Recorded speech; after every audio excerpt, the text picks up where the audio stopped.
одоо томоохон корпорациуд өөрсдөө юу гэдгийг жижиг стартапуудыг жишээлбэл өөрийн одоо хэлтсийг ажилуулах ч гэдэг юм уу тий.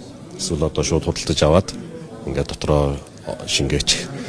Ийм майндсет одоо тийм сэтгэлгээнүүд яваад байна.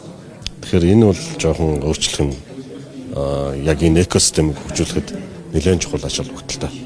Бид нар хамтарч ажиллана гэдэг чинь чаддаг юм нийлүүлээд тэгээд тэр дундаас хамтын бүтээл гаргахыг хэлж байгаа тийм. Гэтэл зүгээр ингээд бид нар одоо юу гэдгийг танахад ихээхэн хувийг нь аваад ингээд ороод ирчихсэн тийм. Тэгэл одоо яг өөрийн ийм хэлтсийг ажилуулна гэх юм бол энэ салбар чи өөрөө хөгжихгүй. Тийм дэсрэхгүй гэсэн үг. Тэгэхээр өнөөдөр яг энэ улсад арга хэмжээндээр яг энэ майндсетийг өөрчлөх хэрэгтэй гэдэг нэгдүгээрт нэг ийм асуудал яригдлаа. За хоёрдугаарт манай энэ стартапууд хэдэрхий жижигхэн байна. Одоо жишээлбэл Риотонто гэдэг юм уу энэ компани ч одоо жишээлбэл уулуурхайн салбарт дэлхийн тэргүүлэх компаниудын нэг тийм асар их одоо юу гэдэг том дүнгээр эргэлддэг ийм хөрөнгөтэй. Тэгэхээр энэ газрууд жишээлбэл за бид нар одоо та нар асуудлаа хэлээ тий яаж хэдүүлээ хамтрах вэ? Боддоор одоо бид нарын зүгээс ямар арга хэмжээ авах вэ гэдэг юм уу.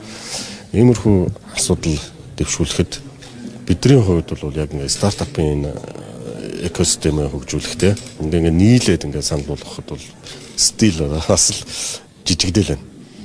Тэгэхээр энэ дээр одоо миний жишээлбэл дэвшүүлсэн санал юу нөхөр за энэ магадгүй дунд чатны эсвэл томоохон стартап руугаа илүүтэй одоо анхаарсан хөрөнгө оруулалтууд хийгээч.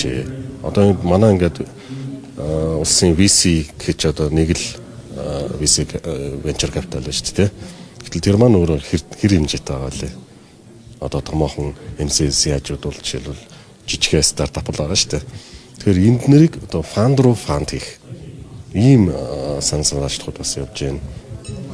За тэгээд өөрийн зүгээс бол би яг энэ уул уурхай дээр түшгэлсэн одоо энэ уул уурхайн салбараас салбарт ингэж орж ирж байгаа хөрөнгийг бусад салбарыг хөгжүүлэхэд илүүдүүлэхүү одоо анхаарал цуглуулахад энэ бол чухал байна. Жишээлбэл бид нар хиймэл оюуныхын салбарыг энэ уул уурхайн салбарт түшиглээд тэгээд экосистемээ тодорхой хэмжээнд босгоод авах юм бол бусад салбарт шууд нөлөөлөх нь тодорхой болсон байна тий. Одоо хиймэл оюуны давалгаа дэлхийд даяар яаж явж байна.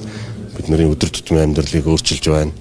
Тэгэхээр яг энэ чухал суурь салбаруудаа бид нар босгож авахгүй бол худлаа хөвөөд яваад ах юм бол цаг хугацаа бидний хүлээхгүй. Тийм учраас яаралтай одоо энэ хиймэл оюуны дэд үтцийг шийдэхэд томоохон компаниуд анхаарал хандуулаач хамтарч ажиллая гэдэг ийм саналыг төвшүүлж оролцож байна.